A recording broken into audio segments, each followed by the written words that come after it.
Hi, welcome to this Kickstarter preview video for Tides of Infamy, Rise of the Gods. This is a brand new game. Actually, it is a standalone expansion, which means that it can be played on its own without having any other core box, or it can be combined with Tides of Infamy, the original game, for additional playing opportunities, game modes, etc.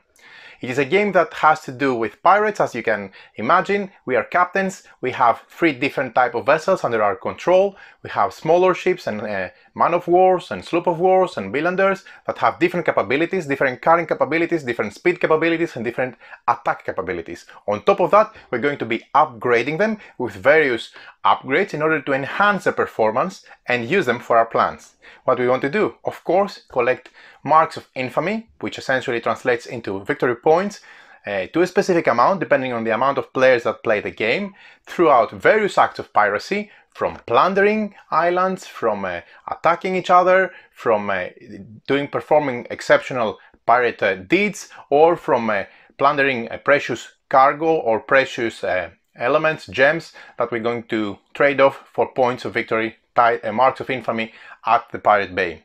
This is a game that is based on the original system, which is very nice and very fun. We're going to have a separate video on how to play the original game, but it adds on this. It changes the battle system, so it uses dice instead of movement of battle cards and movement cards, and of course it can also be combined with the original game to give you additional movement ways or additional battle ways, so that you can enhance and play both differently.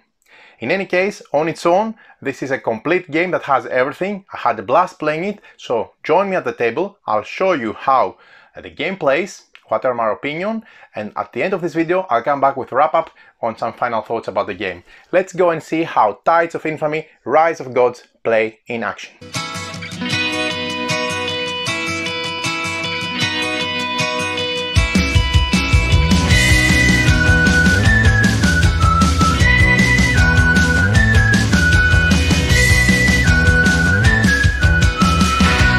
Let's see how Rise of the Gods, Tides of Infamy expansion plays. This is a standalone and an expansion together for Tides of Infamy, but we're going to explain everything for this game because it plays on its own and has some additional rules. So let me show you how this plays on its own. So in this game, the Forge of the Gods has been awakened, and with the ore of the gods that started to flow, temples from which the gods of the seas derive their power are nearly complete. Help complete construction by offering up the ore of the gods as tribute at a temple of your choice to gain favor among the sea gods. Use your otherworldly support to increase your acts of piracy as the most infamous pirate of all ages. So this is a game about pirates, as you've seen, but there are a lot of things coming in. Additionally, the gods and their presence and their powers can be used, and this game of piracy, exploration and fighting between the opponent pirates is enriched with all these elements as well. So let's see what we find in front of ourselves, so we familiarize ourselves with everything from the game. We have the various tiles of the game. The tiles of the game are two-sided. This is the back of the tile, which shows the storm. It can be navigated by some ghost ship or some other creatures, but at the moment the players can only navigate in explored tiles. So once you enter a tile, you will be able to explore it, and I'm going to see how this is done. So this is a proper side, how the face-up side of a tile explored looks like. It has various art and different iconography, and it's very nicely illustrated as well. And as soon as we progress this video, I'm going to open some of the tiles for you so you see how it looks like. But this is how the game starts, with picking up exactly the starting tile, which is depicted like that, and setting it in one of these areas here. What you're going to do is you're going to create a grid 4x4, and you're going to be able to play the game on this one. The object of the game is to become the most infamous pirate by collecting marks of infamy. The marks of infamy, you can see some already positioned in some of the tiles, are those little markers which actually are victory points. This will tell the story of your infamous acts, so you will be able to count them as victory points, showing that you have achieved greatness in the field of piracy, that is always. So marks of infamy can be earned by ferrying black market contraband, by raiding your opponent's pirate ships, by exploring the furthest reaches of the ocean, and by surviving battles with sea creatures like those guys, which are quite nasty, and they will award you pirate infamy points. These are some of the creatures. They're pretty nice. And of course, you will also gain infamous points, marks of infamy, by besides acting on those creatures, by carrying out various other acts of piracy, by paying tribute at the temple of the sea gods, and by bringing Gondrew's plunder back to the Pirate Bay. This is the starting tile, Pirate Bay, where we all start from. The game ends immediately when a player or team, if we're playing in a team-based game, earns the designated number of marks of infamy. The player or team goes down in legend as the most infamous pirate of the ages and wins the game. So depending on the number of players or teams, I'm going to refer to players now on, you need a specific amount of infamy in order to win the game. So for 2, you need 15 points of infamy, marks of infamy, 15 markers like that. Between 3 or 4 players, you need 12 of those, and if you are playing above 4, you need 10. The teams can be a combination of players up to 6 when combined with the original Tides of Infamy, and 3 teams would be 1 versus 1 versus 1 or 2 versus 2 versus 2, which is also very nice. So there are various rules for how the game goes, but in a simple way I'm going to describe you the most important ones. This is not a difficult game. Once you get to have a turn or 2 turns, then you know exactly what you're doing and you're enjoying the game. So let's see the recommended setup for the first game. Of course, you can do different things. You find the 16 map tiles, special marked with a red direction arrow. We shuffle them together, keeping all the map tiles face down except one Pirate Bay. That needs to be always there. And then we place the map tiles in a 4x4 grid. All map tiles except the selected Pirate Bay will be face down, as you see in front of you. Then we place one mark of infamy on the middle of each tile, diagonally adjacent to the Pirate Bay tile. So from here, this is one diagonal, 2, 3, 4, and then I continue like playing a game of checkerboard. So I have marks of infamy on all those diagonals. So I don't have, for example, orthogonal and vertical and horizontally from the Pirate Bay, or even here. So there you have it. This is the original configuration. You give each player a player aid, which comes on this thick tile. This has all the ways that you need to understand how you earn marks of infamy, and we're going to explain them later on.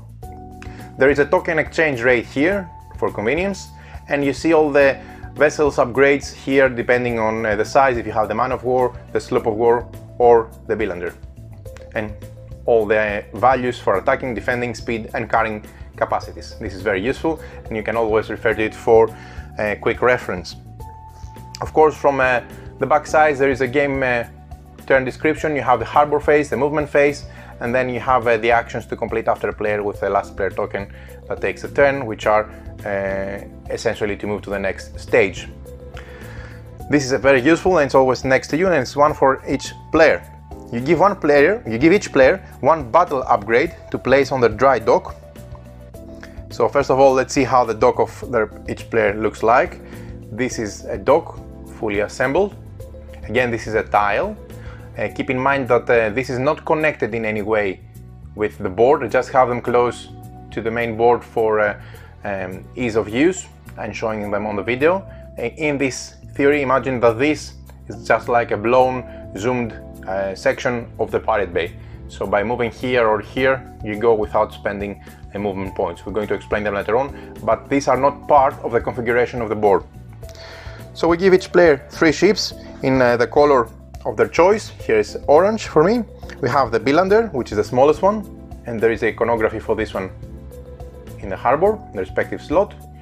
Then we have the sloop of war, which is the second one, and then we have the man of war, which is this one, and they're very nice because they have the capacity to carry cargo as well.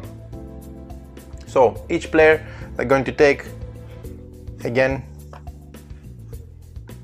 their own color and do exactly the same. And you can see from the color of the roof which tile belongs to what, to who player. So once every player has their own vessels in place and in their harbor, you take the accompanying markers. So you need to have one for each player, and then again they depict the different type of vessels, so be careful to get one of each kind. It's a small ones, but you can see, and the reason for that is that you can put them next to your main tile, but you will be able to use them to indicate when each of those have been played for your turn, because you play one vessel, then the next player clockwise, and then when it's your turn you play another one until you have all three of them played, and you depict which ones you have already played by placing these nice tokens. Players place their ships in their harbor on their matching images, and then we give each player one battle upgrade to place in the dry dock behind the Bilander's harbor image. As you can see, I have again one battle upgrade which is depicted by the cannon behind the Bilander.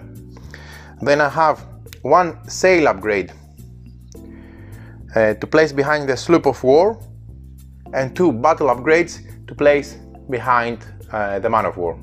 So the final look will be something like that. This is where your dock is, your shipyard, and this is just to accommodate the upgrade tokens. Okay. There you have it. Then you choose how many sea creatures you want to play with. You can play by one up to 4. Of course, by using all 4 of them you make the game more difficult, but it's up to you to choose how many you want to use. And then what you do is you shuffle the pirate luck deck thoroughly and place it face down with the image facing you. This is a pirate luck deck, you can see here. And you deal 31 pirate luck markers, which are those markers here, evenly between the players by discarding any excess. Then you separate all the different tokens and marks on Infamy on piles, the battle upgrades, the sail upgrades, the respective marks of Infamy, and of course you choose the youngest player to go first. You give that player the green lead, which is this one. It has this look from the front, and this is the first player's token, and you give to the player on the right, which is going to be the last in the row, the red marker, the red last player marker, and then you're ready to begin. Again, you need to understand that your tile, your home tile, has 3 different rows. The first row in the front is a harbor where we place our docked vessels. The second one in the middle is a dry dock, which is here where we place our upgrades, and the one at the back is a shipyard where our vessels go there if they are destroyed and they need repair, for example, after defeats, etc. We're going to explain them also further down. Now, the game round. During the game round, players can upgrade or repair their vessels in their dry dock, move seaworthy vessels, that is, vessels that are able to be moved on sea, possibly to discover new tiles from the board, collect ore of the gods, trade the various goods that they're going to be collecting, or plunder and bring cargo back to the pirate bay, which is here, to exchange it for marks of infamy, which is the ultimate goal of the players in order to win the game. They can also pay tribute at a temple, use a sea god ability, we're going to see the sea god's abilities later on, commit an act of piracy, engage in combat, or trigger a pirate luck event that we'll see later on. So, players take one turn at a time, starting with the lead player who has this green token, okay, and continue clockwise. After each player has had the opportunity to move each of their ships, one per turn, the round ends, and then you pass the lead player marker, the red one, the green one, to the player on your left, and the last marker, also one to the left. Players have the opportunity to take 3 turns during the game round, and each player turns consist of 2 phases, the harbor phase and the movement phase. So, simplistically put, I'm going to select one of my vessels, take one turn, have my harbor phase and my movement phase, and then the next player clockwise is going to do the same, select one of their vessels, do the same. We use those tokens to indicate which one you are selecting. So if I take this one and take my actions, then I need to place this token here to indicate that this has been selected and moved. The next player is going to take the same choice with one of their vessels, again for him or her, harbor phase and movement phase, and this is going to go around the table until every player had the opportunity to take 3 turns during the game round. So let's see the 2 phases that you have on your turn. First of all, we have the harbor phase. So the harbor phase is very simple. We select, it's my turn, let's say I assume I'm the orange player and I'm taking the harbor phase. I select one ship from in my shipyard to repair or perform 2 upgrades on ships in my harbor. So you upgrade the ship by placing a battle, cargo or sail upgrade in its dry dock. The dry dock, I remind you, is this one in the middle. This is a dry dock, okay? Or if no ships are in my harbor, then I place the selected upgrade tokens in reserve next to the harbor tile, and each turn you can add 2 upgrades plus any upgrades that you held in your reserve from previous turns. Each battle upgrade adds 1 additional strength to the ship's attack value and defense rolls, and each cargo upgrade allows the ship to carry 1 extra token, and of course each sail upgrade increases the movement of the ship by 1. These are very important because they're used in order to indicate your higher capabilities as you develop your vessels. So you have seen all the upgrades so far from the initial setup. This is the attack, the cannon that we use for attacking increased capabilities. This is the sail for movement increased capabilities. What you haven't seen is the cargo, which is this token. So if I have this and that, then it means that this type of vessel, the sloop of war, has the possibility to move further and carry more. So keep those on the respective column to indicate which type of vessel has what upgrades. Okay, again, don't confuse them with the colors of Infamy because they have the same color but they have different iconography, as you can see. Good. Now, the simple upgrades, the upgrades have this possibility. I'm going to describe what is each of those does, what is a basic setup, which can be seen also here. And then you can imagine that each of the upgrades gets 1 additional value for you. You can have the man of war, the sloop of war, and the Billander, which is the smallest one, as you can see. So the Billander has the battle of 6, can go up to 6. It starts with only 1, okay, because it starts with 1 battle token, as you can see here. So again, let's go from the smallest one, the smallest vessel. I don't know if you can see, the font is a bit small, but there are a lot of information, it's very useful. The Billander has 1 die plus 1 for each up to 6 battle tokens, so it can get all the way up to 6 upgrades for attack and defense. Then it has a speed of 3 plus 1 for each of up to 5 sail tokens, and then it has carrying capacity of 4 plus 1 for each token for a maximum of cargo capacity. The stats, as I said, they're here. So 1 die, 3 speed, and then 6, 2 and 4 for man of war, sloop of war and Billander respectively. And you can see the maximum upgrades each of those can take. It's all clear on this tile. And of course, if you want to see it on a table, the rulebook does a pretty good job of indicating exactly the maximum of the caps that you can have, each for battle, sail and cargo, for the respective battle, sail and cargo tokens for each type of vessel.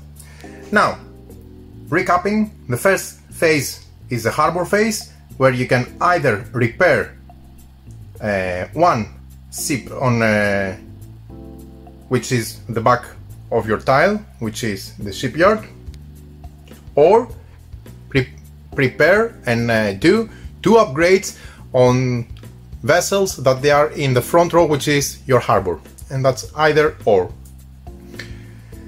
If one vessel is in the repair yard, you may choose to forego an upgrade and repair that ship instead. The ship is repaired by moving it from the shipyard and placing it upright in the harbor, because keep in mind, when it is in the shipyard, they are laid on the side so that you know that they need repair. So when they are repaired, they move in the front line where the harbor is. Now this is the first phase, the harbor phase. The second phase that follows is the movement phase. You select one ship and you move it a number of spaces up to its speed. The speed again is indicated by this type of tokens, which can be also with added upgrades down the road. A ship speed is 3 plus 1, 2, 3, or all the way up to 5 additional movements if they're fully upgraded for each of those vessels. A player may choose not to move a vessel in their turn and stay where they are, but after moving the selected ship, they place a ship marker, one of those, in the harbor, if this is on the move, to indicate that this has been moved this turn and it cannot move again after your turn comes again, second or third time, to do the same for all your remaining vessels. Then, a ship with a marker on its harbor cannot move anymore, and that's clear. And after moving your ship, you must place one or more of your pirate luck markers. Remember those markers that they were equally divided at the beginning of the game. When you move one of your vessels, you have to place one or more of those pirate luck markers on the board. You can place a marker on any unoccupied space that does not contain an obstacle or a temple, and that is not the middle space of a pirate bay tile, so not this one, essentially, where we come in and go out all the time. Only one pirate luck marker can be placed per space, so you can choose to leave them on those spaces of the explorer tiles along the way. Again, it could be one or more, but they need to be on free spaces. The reason you're dropping this is, of course, to act them as triggers for the people to follow after you and fall on them, so that they have to encounter a pirate luck card. What is the normal movement for your vessels? The vessels normally move orthogonally, one space for each movement point granted by that ship's speed. So let's say, for the benefit of showing some of the explanations, let's see that this tile is explored. We're going to come back and indicate later how we explore a tile. Okay, let's say we had this tile like that, and this is not explored still. Okay, and when a vessel moves in, it can move, whenever the vessel moves on explored sea waters, they can move one space orthogonally for each of the movement they're entitled to. So it would be 3 plus any upgrades they have. So here they have no sails, so it will be 3. But if they had, let's say, also one of those upgrades here, then they would move 3 plus 1, 4, up to 4. Of course, it's up to the player to decide how they move their vessels, which direction, where they go. They just have to indicate that they cannot move diagonally, so this is not prohibited. This is not allowed, it's prohibited. And also, in some cases, there are some currents that need to be followed, and they show the direction, like from the Pirate Bay, from where you can get out. For example, from here you can go to this tile, and you can even go diagonally to that one over here, but there is none moving diagonally up here.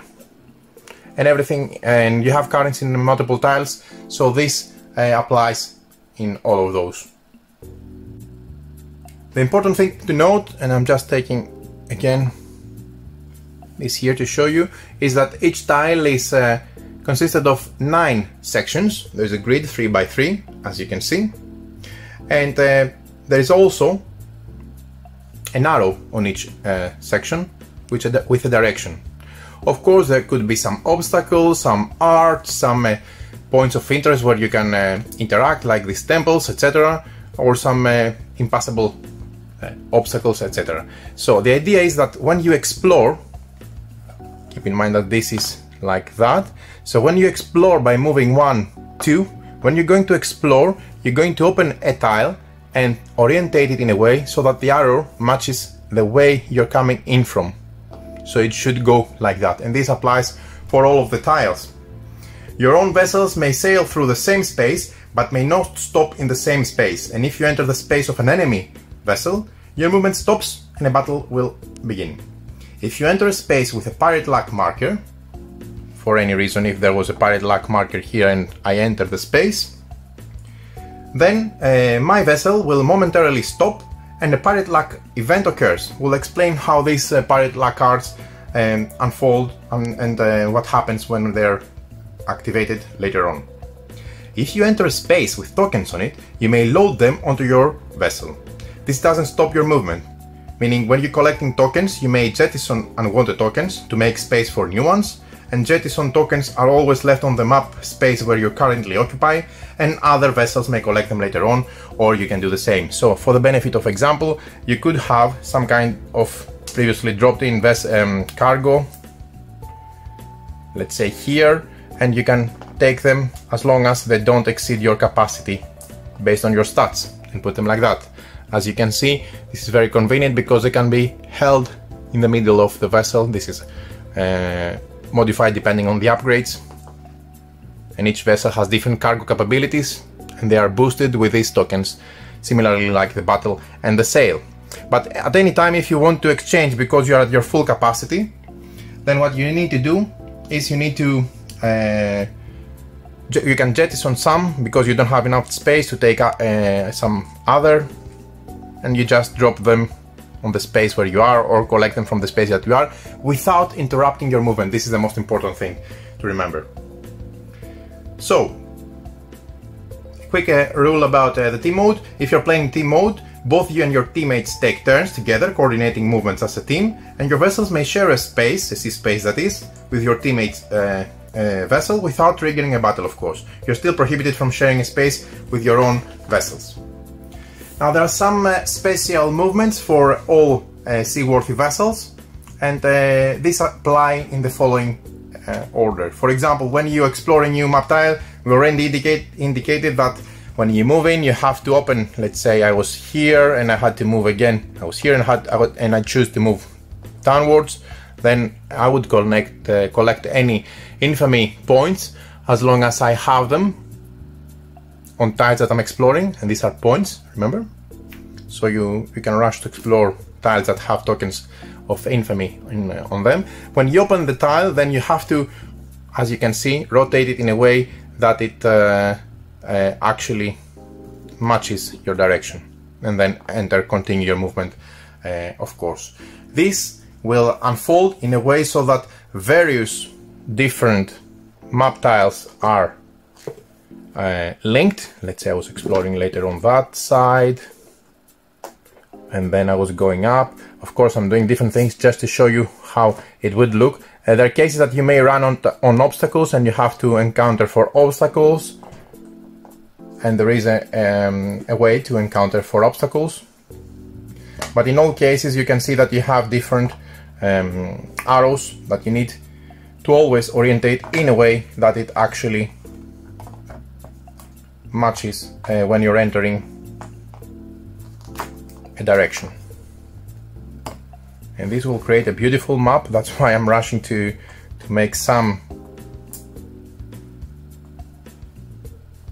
different orientation and configurations of maps to show you how they would look like once it's explored. Okay, so I'm going to keep exploring just to open everything up, or almost everything up, because the boards are really beautiful. I really like them, and they tell a story on their own. Beautiful art, and of course this is a modular board, meaning that you are going to be creating different configurations every time you play the game. And that's that, or that. Cool. I would go in like that. or maybe try to go like that. As you can see, I have almost explored the full map. This doesn't happen so quickly, just so that it gives you an idea of how it would look like once the game is fully explored. Let's say this was coming from this side. So it looks very beautiful, and it is an eye candy in my opinion. So the final map, once explored, is very, very stunning. So in any case, each time we explore one of those tokens, we have to open it, rotate it so that the tile arrow aligns, and then we enter the tile. When moving in and out of a pirate base like this one or that one, when you have this icon of pirate base, you have it. You have the vessel within a rope. Let me show you up close so you see what I mean. This is a pirate bay. Could be even that one. So when you do moving in and out from pirate base, you may move one of your vessels out of your harbor and onto any pirate bay on the map. What you do is, the pirate bay is a center space of a pirate bay tile. This is a free movement, so by coming from here going to my harbor, or from my harbor going to a pirate bay, this is a free movement. When you leave a pirate bay, you may move onto a space diagonally adjacent to that pirate bay, and you may also enter a pirate bay from diagonal adjacent spaces. You see the currents here? It shows diagonal movement, and this is the only time you can go and do diagonal movement. So you can, for example, select to go here diagonally because there is a current, and then I can move out and continue my journey. Also, once coming in a pirate bay, I can move diagonally into the central space, and of course from there go to my harbor to do possible upgrades, etc., or deliver goods. Okay, let's put some of those tiles because there is a glare. To fix the glare. And that should be fine. Okay, cool. Right.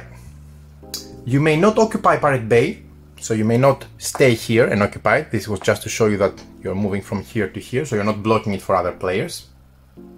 And when you move a vessel from a sea space into any Pirate Bay, you immediately place your vessel in your harbor as a free move.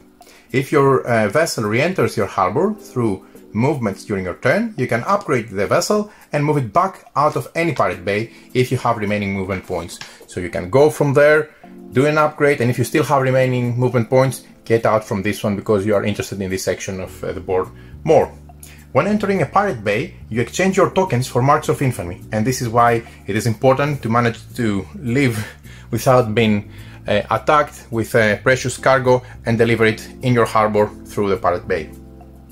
All exchange plunder and shadow tokens are discarded. And, of course, we'll see how you do that and how you collect them down the road through this video. Just an insight, they have different values, and you can see, for example, the emerald green provides 3 marks of infamy, as you can see. The sapphire blue provides 3, and so on, so forth. So they have different values that present different opportunities. And of course you would be the target of different attacks depending on what you're carrying, for sure, and that's important too. Now, when you sail around the world, if you move off the edge of the last map tile, for example, from here, if I move north, then I re-enter. So you can imagine that it goes a loop and I re-enter from the opposite side, from the same direction, like that. And of course this applies not only vertically, but if I exit this way, I will enter that way here. So give me a pause to give me some seconds so that I'll populate the map with different vessels, because it's better to see them on board rather than the harbors as they would be within actual gameplay. Next point of interest are the portals. When your vessel enters a space with a portal, you must move the vessel to another portal of the same color. This is a free movement, and if no other matching portals have been revealed, then you ignore this effect. So for example, the way now that we have set is, if this vessel enters this purple portal, then as a free movement it gets out from another purple portal. So a portal of the same color as the rule implies. Now all the yellow came next to it as it was randomly, but imagine that you have all the way down here the portal. How convenient it would be to move from here directly here as a free move. You are able to navigate a long distance if you think carefully and exploit those portals. Also, we have the currents. Powerful currents are found next to every pirate bay, temple, island, port and portal. You see that the portals, when you go out, it has some currents. Again, let me show you up close. The islands have currents. These are the white arrows that they show direction. This portal has a current, meaning when you get out, you have to follow the current to move that side. So you don't get out from the right, you follow the current, and that creates a unique opportunity of movements on the map that you have to master in order to succeed in this game. I really like it. When you get out of a pirate bay, as we have seen, there are multiple currents, and the reason for that is to reach out of the pirate bay easily and sail fast towards the rest of the main board, and that's also very nicely thought. We also have some obstacles. Spaces filled with maelstorms, rocks, icebergs, shipwrecks or reefs are considered obstacles and may not be intentionally entered or crossed. Illustrations that cover only part of a space are not considered to be obstacles. So for example, this stone that overextends to the next free space is not considered to be obstacle, while being here it's an obstacle of 2 spaces, because this island, let me show you up close, is a volcanic island and it is an obstacle for sailing purposes, of course. The same goes with icebergs or with different obstacles on their own. There are some explorable obstacles, and this is a variant of the game where you can explore obstacles to gain different benefits, but that's a variant and it's not in the main core set of the game, and the main core set rules, that is. We also have islands, ports and cargo. As you will see, for example, here, let me show you up close, there are various different colors with precious gems. Of course, this stands for this nice emerald green stone that can be collected and of course traded in for points of infamy, which is really nice. Now, these different locations offer the opportunity for plunder. When you land your vessel on an island, you take that island's plunder token and place it on your vessel's mast. So as we can see, this is how you get different plunder. Plunder tokens are going to be exchanged later on for points of infamy. When you land on a port, you take the port's 3 shadow trade tokens and place them on your ship's mast. Landing on an island or port does not stop your movement, and you can continue moving if you have additional movement points. Each vessel has a different carrying capacity, and you always have to refer to what each vessel can carry on its own and add the different upgrades that you see here. Again, I have put them close to the main board. Don't think that you go from this point here. This is just to show you to fill my screen to show you how the harbor tiles looks. But from here you go to one of the pirate bay central tiles. Coming back to the different carrying capabilities, you have to refer to what the main capability is for each type of vessel: man of war, sloop of war and villander, and then add any cargo tokens that they have been installed to increase this for each of those tokens by 1 up to the limits of the type of vessel. For example, just to remind you, the villander has 4 tokens starting carrying capacity. The sloop of war has 2, and thus the shorter pole. And the man of war, our big vessel, has 6. How cool are that? I really like how they look, especially when they're loaded with plunder. Now, these are the different special rules, and of course tokens can be traded in for marks of infamy at any pirate bay, tributes can be made at any temple for marks of infamy, and the value of different tokens is listed on your reference tile and in the rulebook as well. Just as a quick reminder, the green is an emerald for 3, the blue is sapphire for 3, the red is ruby for 2, then you have the tribute, which are those tiles, and they are offered to the temples. And you have also the mystic topaz, which is the pink for 1, or the gold beryl, which is yellow again for 1. Shadow trade gives 1 or 2 depending on if we are before the last explored shadow tile, meaning once all tiles are explored, every tokens are worth 2 marks of infamy instead of 1. And treasure chests, of course, give, these are the treasure chests, provide again 1 or 2, and these are the shadow trade tokens. Now, a word about pirate luck events. Remember those tiles that we said that you leave behind after movement on free spaces and trigger pirate luck cards? When a vessel enters a space with a pirate luck marker, it triggers a pirate luck event. So if I enter from here, I will find one of those markers and I'll need to trigger a pirate luck event. The exception is if a sea god that you already have, and this is part of the advanced rules, grants you immunity for that type of map tile. And in that case, you leave the pirate luck marker on the space unused for the next vessel to encounter. A vessel may complete the rest of its movement after surviving the event, including movement of the active sea creatures. Remember the sea creatures that they are into play? They are also triggered by pirate luck cards. To resolve a pirate luck card affecting you, you draw a pirate luck card from the bottom of the deck and read it loud. A pirate luck event can be separated into 2 categories: a sea creature or a natural paranormal phenomenon. You have a chance to avoid the negative effects by rolling against the pirate luck event card. You roll 2 dice, so you simply roll 2 of those, and the dice in this game, I have to add, also are really nice. They're wooden, but they're a perfect fit for this pirate game. I really like what they have chosen, and they're also very small and cool looking and match the theme excellently. Okay, so you roll 2 dice. Your total is the sum of the dice you roll plus 1 for each upgrade on your vessel that corresponds to that type of event. Battle upgrades when combating a passive sea creature, sailing upgrades when you're combating a natural or paranormal event because you're trying to outrun it with sailing capabilities. Another player, of course, represents the pirate luck event and is rolling 3 dice for the pirate luck itself. You evade the pirate luck event if the sum of your dice you rolled plus the bonuses for your upgrades, if you have any, is greater than the sum of the dice rolled from the pirate luck event from your opponent. And you reroll, of course, on a tie.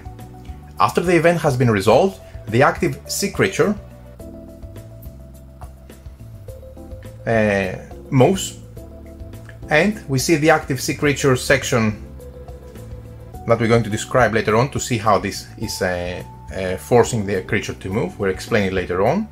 But keep in mind that the creatures on face-up map tiles move according to the alignment arrow on the tile, meaning they follow these white arrows, while creatures on the face-down map tiles according to the ghostly green pointer on the compass. Remember, when we have the face-down tile, it has one of the tiles is pointing with a green arrow, and they follow this direction instead of the actual white arrow, which is the normal one if it is a face-up tile. And this dictates how the sea creatures will move according to what is open and the direction they follow. After the event has been resolved and the sea creature moves, then what happens next is the pirate luck event marker is removed from the map and discarded. Essentially, these are like mines or traps that your opponents are setting for you to encounter, especially after the leaving of the area and they're not planning to visit again, at least with their own vessels for the near future. Upon surviving a pirate luck event, the player receives a mark of infamy. So yes, it is something difficult that your opponents throw at you, but if you manage to survive it, then you're going to gain 1 point. So it could end up to be pretty valuable for you if you manage to succeed. And of course, in team mode, both vessels and both ships must complete their moves before a pirate luck event is resolved. Then both teammates trigger a pirate luck event, and they choose the event whose event is going to be resolved first. So let's take the opportunity to see some of those pirate luck cards. They're very nicely illustrated. This is the back. I think, if I'm not mistaken, this is the upgrade that needs to be used to contribute to the check, and that's why it is indicated, and that's why you pull one from the bottom and not the one from the top, as I explained previously. But let me go through quickly the back of the cards to show you how they look like. There's really nice illustration, so they tell a story on their own in a way. And then of course this is how they look from the face up side. You have the pirate luck marker, it's this one, as you can see. And then for example here it says enchanted sounds dance through the air, trust fixed by the music. You don't recall your actions, only the wreck that followed. Move your vessel to harbor. All tokens stay on the space and rotate the tile clockwise 90 degrees. And then you see if they are used for moving a sea creature, how this would move and how this would be done. With that we're going to explain and illustrate with an example later on. But they both have a dual purpose with the event and the sea creature movement automation as well. Nice, cool feature here. Now, the next thing that we're going to discuss is the active sea creatures, of course, since we mentioned them.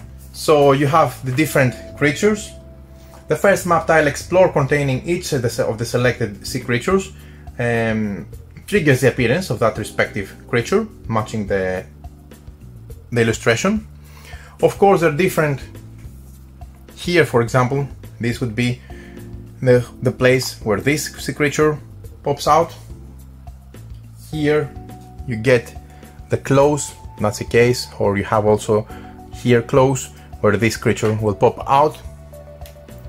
And then you can have this ugly guy popping here. You can see the tail. I mean, you have to check the different iconography up close, but there is a clear explanation from the book, but it also makes sense after a while, because this kraken has a vicious look, by the way, and it will go out from, let me locate an example here. Yeah, you can see them here. So these are potential places where these creatures pop out. Again, at the beginning of the game you have to agree on how many sea creatures will come into play, and that will make it more difficult. As long as you have more difficulties to overpass, and you can agree on 1, 2, 3 or 4. And of course, if the art for one of the sea creatures that are not playing in the game pops out, it doesn't matter at all. The same like with the core first game of Tides of Infamy, it didn't matter at all, but here it utilizes these tiles as well if you want to play with sea creatures, and that's a real cool idea. Now, the next thing you need to note is that the imagery of course includes the tentacles of a sea monster, and the back ridges of a sea serpent, and the claw of a giant crab, as I showed you, or the tail of the devil. Well, these are the sea creatures. And then you place the respective sea creature miniature on the space, showing the sea creature icon. Additional map tiles discovered with that sea creature have no effect, because it's already on board and starts doing its nasty things, so don't worry for seeing it again if this one comes after, of course, the respective sea creature has already appeared. That's what I mean. Each pirate luck event will cause sea creature to move 5 or 6 spaces according to the alignment arrows on the current tile, and sea creatures can move through obstacles. That means, for example, that sea creatures will follow a specific path, as you have seen here. That means in this case they would move 5 towards sections towards the down direction, and then 1 to the left. So I would think that and I believe, of course, they can take around the globe, around the sea, map as the vessels would do. So let's say this guy was here, he would move with this card 5 south and 1 to the east, as you can see from the arrows and the numbers within. That means that they would go 1, 2, 3, 4, 5 they ignore obstacles, and one to the left. So this automation is actually really nice because they're really nasty things, exploring the seas and creating problems and issues for our vessels, and we have to occasionally bump into them and encounter them, so we have to be careful. Okay, now there are some advanced rules where if a player controls a sea creature through a sea god card that you get from here, then that player decides the path the sea creature will take, and up to the movement of the pirate luck card, of course, and that means that they will target the opponents and try to create damage on their vessels. This is the only time a player may be in control of a sea creature movements, and sea creatures controlled by players move first, starting with the lead player and continuing clockwise, and then the remaining sea creatures move according to the pirate luck card. The sea creature can move through a space with a portal, but ignores the portal teleportation effect, of course, and when passing through islands, ports and portals, the sea creature is bound by the direction of the currents, meaning that they will follow the currents that we have seen before, but they ignore obstacles because they go above the obstacles as if they were none. And the sea creature moving to the center space of a pirate bay has no effect on the vessels that are in the harbor, so you can ignore it if it's passing through there. The sea creature can travel through uncharted waters, so if, for example, this tile was uncharted, they can use, of course, the grid on the back of the side where the storm is and navigate through those, and they don't explore the tile for the players. It stays unexplored until players come on this tile to explore it, but they can use it as it is, and that's why it has a grid, again 3x3 on the back when it's face down, and the same goes for the vessel, for the tile when it's face up. Cool. Now, what happens if a vessel moves onto a tile where it is unexplored and it has a sea creature? Of course, what would you do there is you would take both them out, remember the position, you would place it normally, finish your movement, and put on the respective section the Sea Monster as it was before on the uncharted waters. Now, battling sea creatures, yeah, the cool stuff. Another player will represent the sea creature involved in the battle when you roll for a battle against a sea creature. So, this player will be rolling 3 dice, and if more than one active sea creatures converge on the same vessel, you add the values of their dice rolls, and the player under attack by the active sea creature will roll 2 dice. So the Sea Monster rolls 3 and the player with the vessel rolls 2.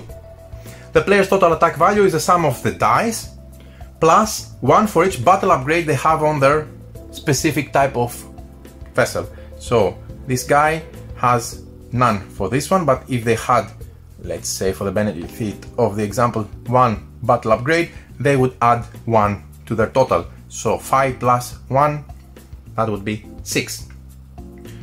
The winner of the attack is the participant with a higher value, and we roll again on dice like we did before. Very, very simple. Upon beating the sea creature, the player receives a mark of infamy, so they may harm you, but if you manage to sink them, then you gain 1 mark of infamy. And players cannot receive the winning mark of infamy in this manner if this would be their last mark of infamy to win the game, depending on how many players they play the game. And unless they're successfully winning, they continue with their course. The player then moves the sea creature to any unoccupied space with the exception of the pirate bay, so they can take it and put it somewhere closer to an opponent maybe, or wherever, but needs to be unoccupied. And if the sea creature defeats the pirate ship, then the vessel returns to its harbor and the tokens remain on the space that was here. So in this case, if we had something like that, and this guy managed to attack and win this vessel, that means that he would drop here, like we do always with a defeat, all the cargo, and he would move to the tile of the owner of this tile, and again under the respective column, face down, to show that it's been damaged and it needs repair. Hopefully that will not be the case. Now, we have also the battles.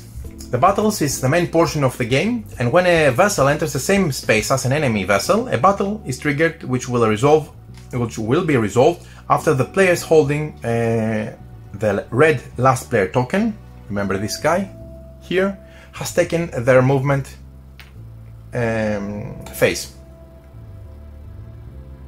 If the battle takes place on a temple space, like this one, the battle must be resolved before the vessel can pay tribute. So first you have to resolve the battle here and then pay tribute and gain the benefits.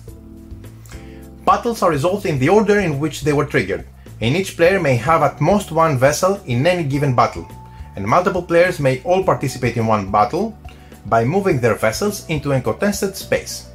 Vessels in a contested space may not move out of that space until after the battle, and if a player selects a vessel in a contested space to move, the player can move the vessel after the battle, even if the vessel is in the player's harbor and it's preventing him from losing the battle. Now, let's see how the combat phase is broken down.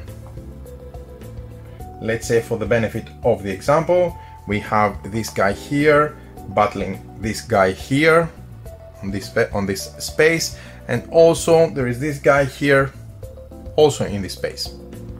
They're all on the same space. For some reason they really like this space, and there is a battle here.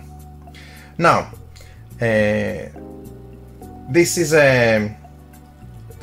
two vessels are engaged in battle, and this guy needs to stay here and if they choose to move, they must wait until after the battle is resolved to continue moving. Okay, so there is a battle between those two. So let's say for the benefit of the example, this brown sloop of war here rolls 5 and 5, and they have on the respective board 2 battle upgrades. And this man of war here rolls 5 and 4,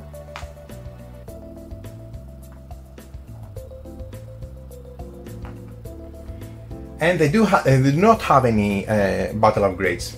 In this case, this guy here would win and collect the loot from this guy if they had any, and this guy sinks and returns to the owner's harbor tile. So regardless of the fact that it was a stronger vessel, it didn't had high roll and it didn't had contribution for battle upgrades, so this was, even though smaller, had greater capabilities, and it managed to win and collect loot.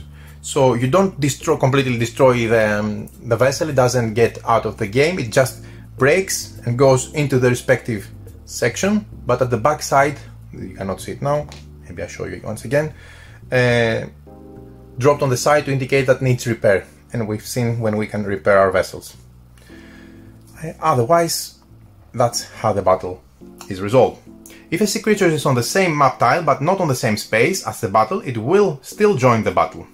And if the sea creature is defeated, however, the sea creature is not moved if it goes on this tile. And in team mode, the teams that first enter an occupied space is the attacker, and both team members are considered attackers. And the defender's teammate is also considered a defender, even if that vessel entered the space as the 3rd or 4th vessel later on. One last thing that you need to remember is the Armada effect. Each defending player gains 1 attack value to their roll for each of their defending vessels located on one of the 8 spaces adjacent to the battle. So if this guy was attacking and if this guy was defending, and he had one in one of the 8 surrounding spaces around the battle spot support, they would provide the Armada effect. So he would get the brown man of sloop here would gain 1 additional attack value due to the Armada effect. And the Armada effect also works to defend against an active sea creature if it is involved in a battle. So as you can see, the battle is very simple. Again, you have to roll the dice.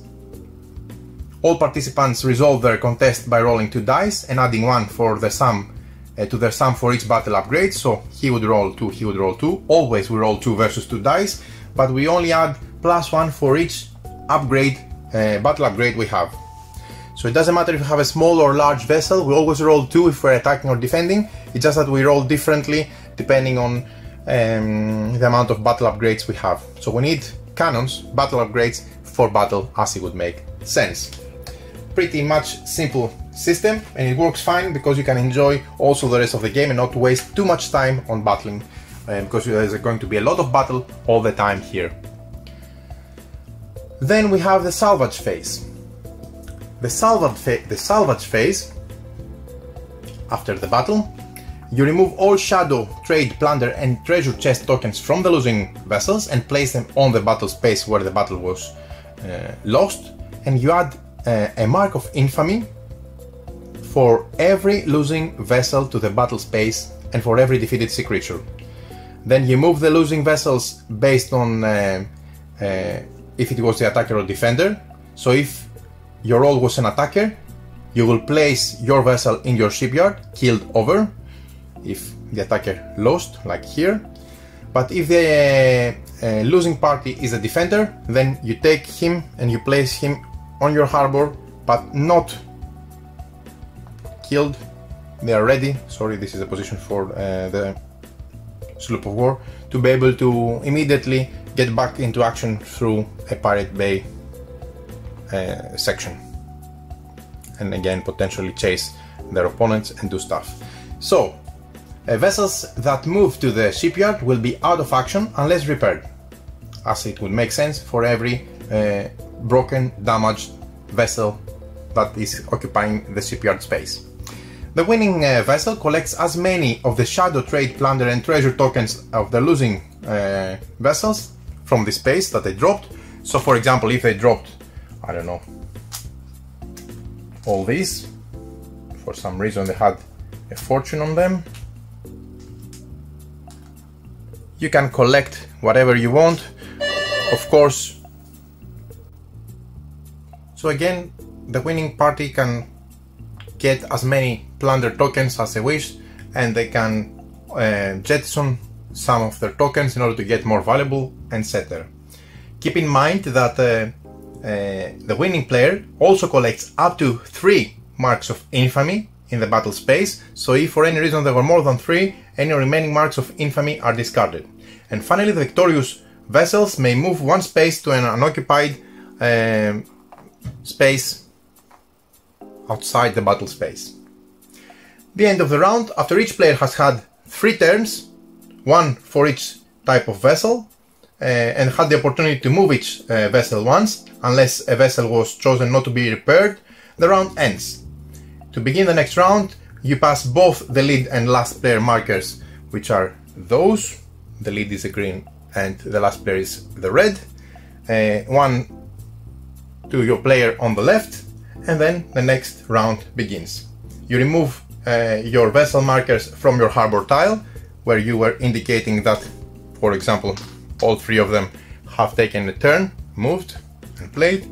So you remove them and then you start a new round from the beginning.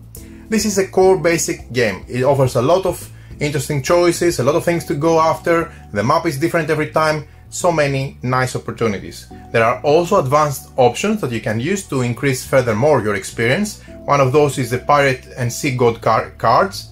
You choose to include one or both decks respectively. You can do only the Pirate, the Piracy cards or the Sea God cards. For the Piracy cards, you shuffle the Piracy deck card, which is this one.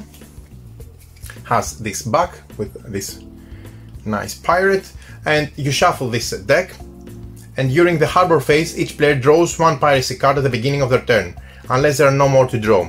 These piracy cards provide and indicate acts of piracy, of course, as stated on one of your cards, where you're able to follow specific mini goals in order to achieve 1 mark of infamy. For example, here, if you defeat a man of war in a battle using your Billander, you collect 1 mark of infamy.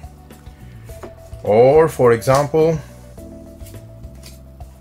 if you defeat a sea creature in battle, you collect 1 mark of infamy. This provides specific opportunities for you and only you to score victory points, and keep in mind that you collect 1 of those cards as long as there are more in the deck for you to collect at the beginning, at your turn, during the harbor phase.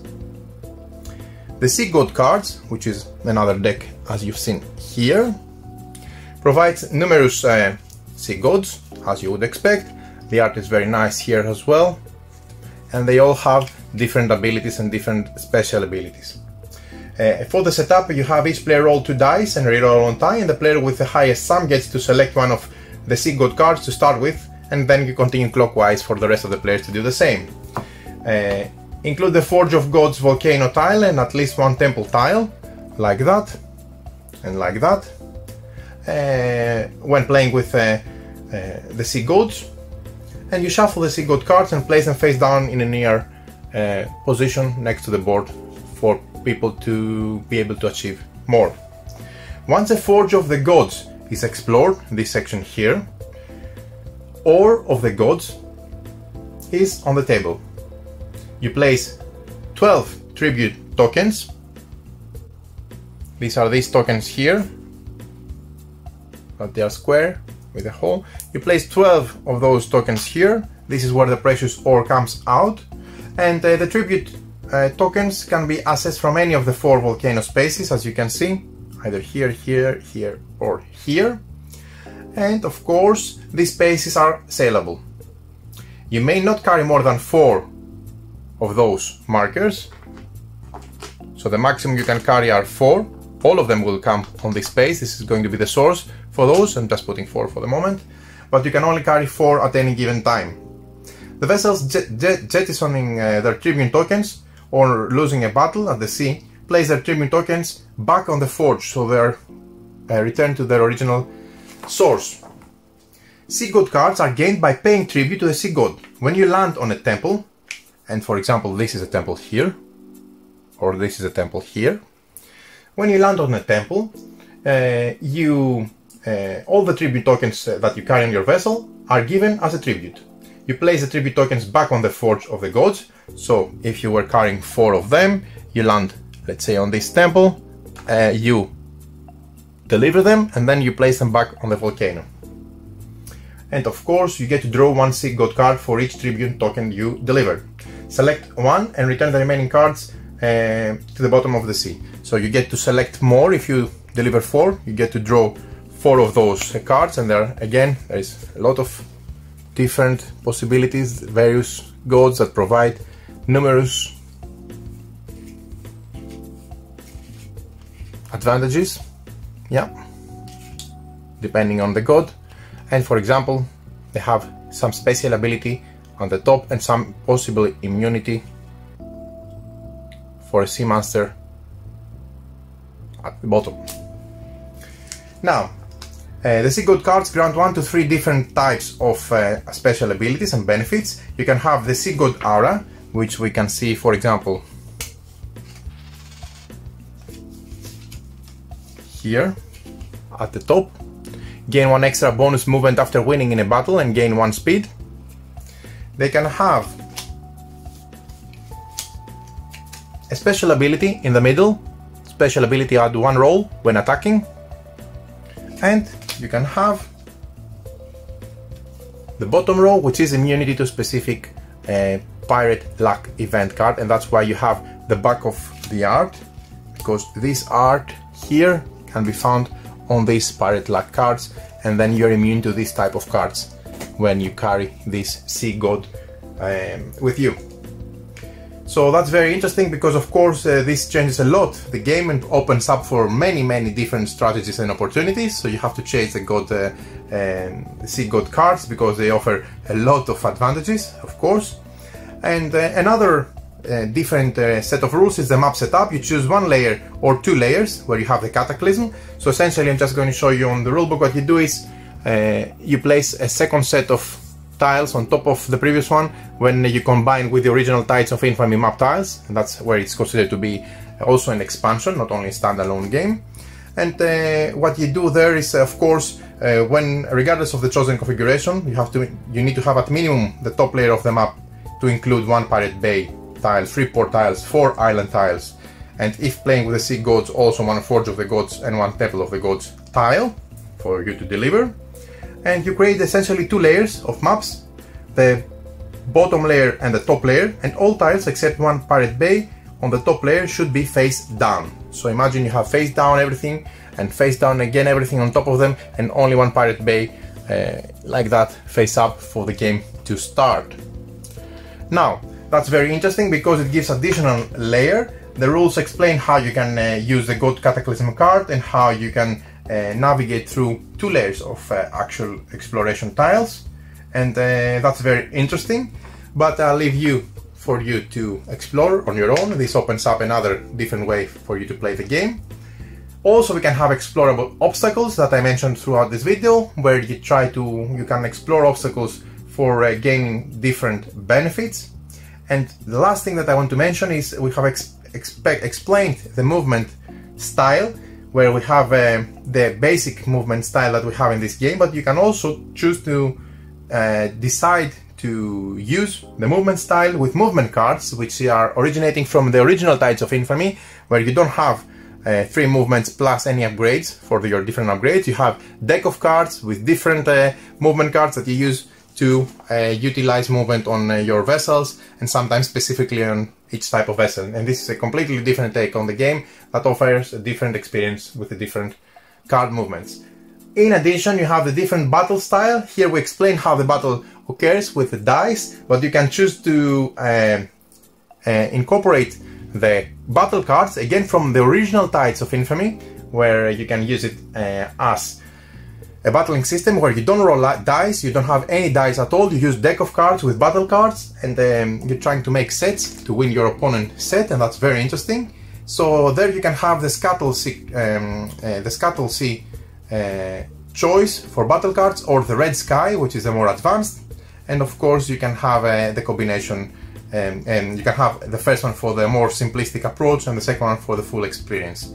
It brings something different to the table. I'm not sure if I like more the cards or the dice, because I haven't played the original one with the cards. I'm going to do it also soon, but the possibility of having both and be able to play this game with the battle or movement system of the first one really open up the possibilities and the combinations if you own both the original and the expansion, and that's really, really great because it adds essentially in a way additional gaming experience to us, the gamers. The last thing that I want to mention is the Ghost vessel, which also is included on the original Tides of Infamy game, where this is a ghost vessel that moves also on the back of the tiles, and it has to be encountered, and it has to be really cleverly avoided because it does a lot of damage.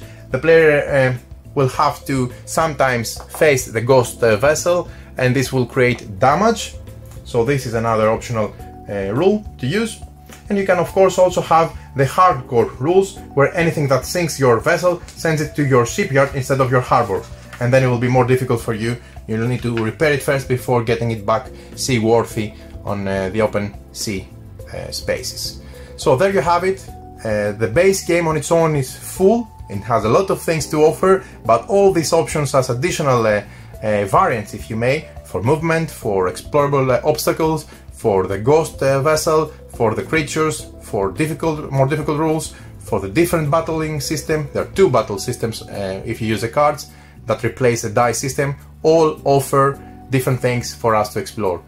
A unique experience. I really enjoyed the simplicity and in parallel the depth of Tides of Infamy, Rise of the Gods, and this is how you play Tides of Infamy, Rise of Gods.